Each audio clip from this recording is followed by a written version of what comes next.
What's up, guys? How are you? Welcome into another episode of the Daily Juice Podcast. My name is Matt Perrault. You guys can follow me across all my socials at Sports Talk Matt. This podcast is ice cold. Bad week, bad month. This is the dog days, and this is hopefully the basement of where we have been. Hopefully you faded the plays yesterday because in 0-3, Red Sox lose 8-2. Team total does not come in. And then Team USA, I didn't think Kevin Durant was going to do that. In fact, Kevin Durant was questionable to even play in that game, and he came off the bench and was outstanding for Team USA. So I don't know what I'll do with Team USA going forward, but we are only 6 Sundays away from the NFL, and we are less than a month away from the start of the college football season. So we are just having to fight our way through the next couple of weeks, really 2.5 weeks or so, and then we get back into betting on college football, betting on football, and betting on other things not baseball related. Betting baseball on Sundays, I hate it. I did it because it's Sunday Night Baseball and it was my team, but I still hate betting on Sundays. I don't like betting baseball on Sundays, but I don't like betting Mondays either on baseball, but I've got one baseball play. You guys have been asking me to do other things, saying, wait, Matt, you've been cold with sides and totals, and that's 100% the truth. Team USA is playing Japan in women's basketball coming up here today. I do have 2 player props that I want to jump in on with that. So not laying the 20 points that Team USA is laying against Japan, but going to jump in on a couple of Las Vegas aces and what they could do here against Japan coming up. So we'll do that. I got a baseball play. I have another baseball trend. If you want it, you can jump on it as well. I'm going to bet it, but not officially here. So basically going to give you 3 plays, 2 half-unit plays, 1 full unit play, and it's Paul Skeens Day, okay? Let's start with baseball in Paul Skeens. 1 bet officially for you guys. Pirates are on the road at the Astros. Paul Skeens is pitching against Jake Bloss, okay? Jake Bloss 8-2 loss in his last outing on the road, 6-3 win in his last home start, and then he started against the Orioles at home, 14-11. 2-11 was the final score. So all 3 games have gone over for Jake Bloss, which makes this bet extremely dangerous. But Paul Skeens on the road, the teams that are facing Paul Skeens, they know they can't just let their starter get racked because their offense is not going to score very much. Paul Skeens has been tremendous on the road this year. Paul Skeens has been basically unhittable. He's got a .86 ERA, 3-0 record, opposing batting average of 135, 31 and a third innings worth of work. The guy's given up 3 earned runs. 3. Okay?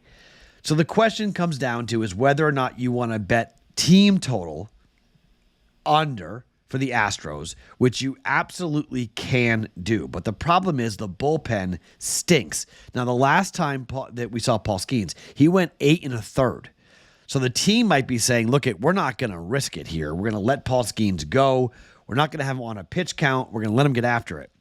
3.5 is the team total for the Astros, and it's juiced heavily to the under 3.5.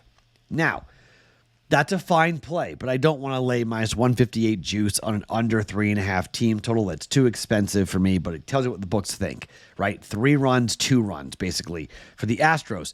Paul Skeens, in his last 4 starts on the road, 1-0 win, 2-1 loss, 2-1 win, and a 10-2 loss. Sorry, 10-2 win, excuse me. That was back on the 29th of May. So you take it basically from June and July. On the road against the Cardinals, 2-1 win, no earned runs given up.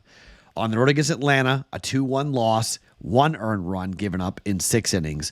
On the road against Milwaukee, a 1-0 win for him, 7 innings, no earned runs. Last time out, lost to the Cardinals, went 8 1/3, gave up just 2 earned runs in the process there. Tough loss. Tough loss for the Pirates. If you hear the cat, I apologize. We'll take care of the cat here in a second. Shut the door, please. Thank you. My daughter's here while we're taping. So we're going to go with that, okay? We're going to go with the under. Paul Skeens, under 7.5. You can do team total if you want, but I don't love the Pirates offense, even up against a guy that I don't know a whole heck of a lot about, because I don't think he goes more than maybe one time through the lineup here.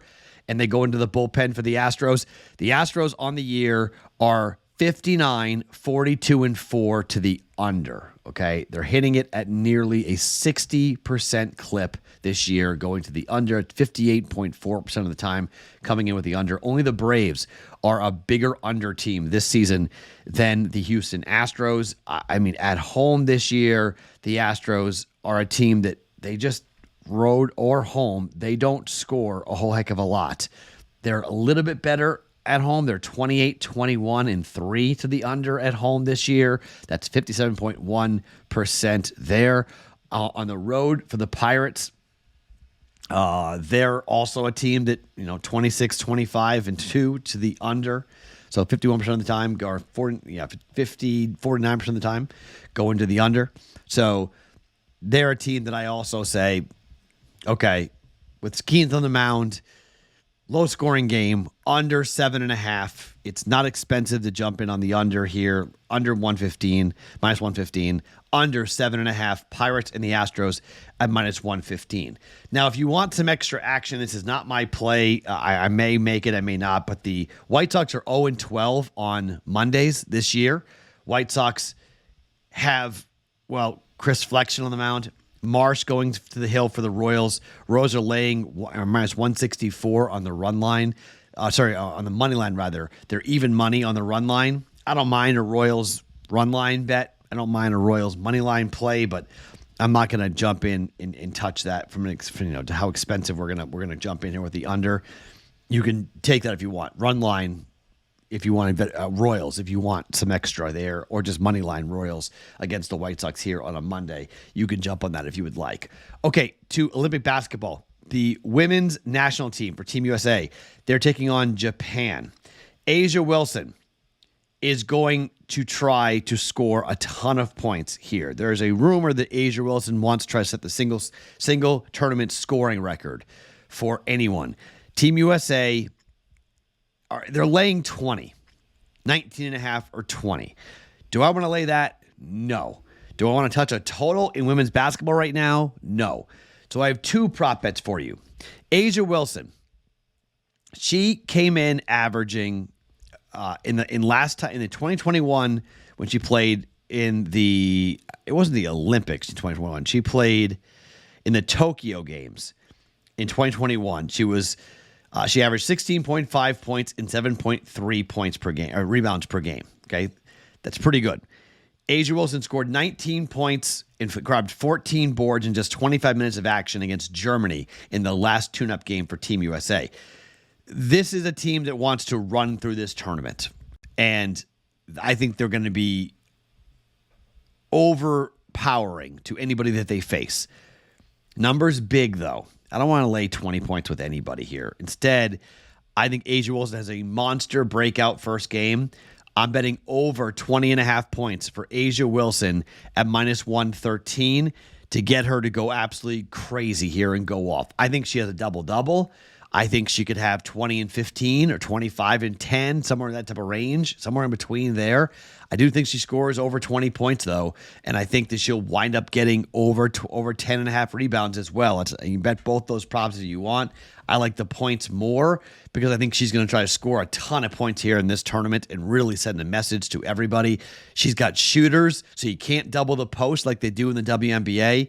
She's got some of the best shooters in the world to surround her, and as long as the three is going down for Team USA, A'ja Wilson, over 20.5 points for her. And where's the ball going to come from? Her teammate, Chelsea Gray, arguably the best guard in the world. Her assist total is 5.5, also minus 113. I think Chelsea Gray is going to have a monster Olympics. I think both these two women, teammates on Team USA. I think there's just a chemistry there between the two of them. I think Gray's going to have the ball in her hands a ton, setting up teammates, finding open shooters, finding post players consistently with mismatches. I like Chelsea Gray over 5.5 assists at minus 113. We're betting those both half a unit plays. Okay? So bet them to win a half a unit, but not full unit. half a unit over 20.5 for Asia Wilson to win a half a unit, and to win a half a unit for Chelsea Gray over 5.5 assists for her here. We're coupling that with the under 7.5 for the Pirates and the Astros. That also at minus 115 for 1.15 units. So we're talking about, just a little over 2.2 units in play. It's a Monday. Let's start slow. Let's try to figure this out here. We've got, this is the last couple of days of July before we hit to August. We have 3 days left of July, and then we get to August. Turn the page and flush this month down the toilet and try to find our way back and get ourselves out of this hole that I put us in for the month of July. The good news is that football is coming. Football is right around the corner. Let's hopefully just hang on here. Not get the hole to be too deep, right? Find our way back. The good news is that our future bets are looking pretty decent for baseball. So if we go 4-1 there, we'll make up some noise there, and we could make some future bets in baseball coming up here after the trade deadline is when I'll look to the futures market to bet on some teams in Major League Baseball. So my name is Matt Perrault. Follow me across all socials at Sports Talk Matt. Every single morning, it's the Daily Juice Podcast. Always being brought to you by BettingPros.com.